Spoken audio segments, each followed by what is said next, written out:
se me concedió, es una convocatoria. No lo sabe. No lo sé.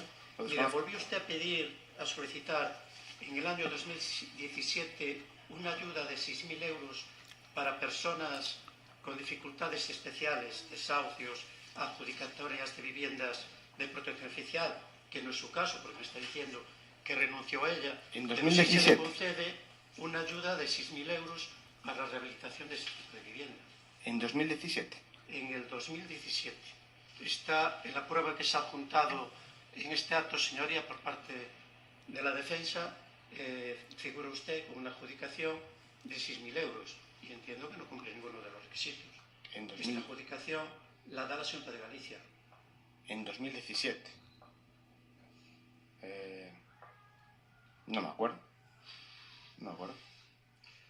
Muy bien, pues no hay más preguntas, señoría. Perdón. Igual pregunté por una ayuda. Sí, porque gracias a... Bueno, en fin. Pero me he tenido que separar, pero bueno. es la primera persona que por preguntar se la concede. Me concedieron una ayuda. Entonces Sí, yo con solo la venia. desconozco. Desconozco que me hayan concedido una ayuda. Con la venia de su señoría. Don Roberto, buenos días. Buenos días.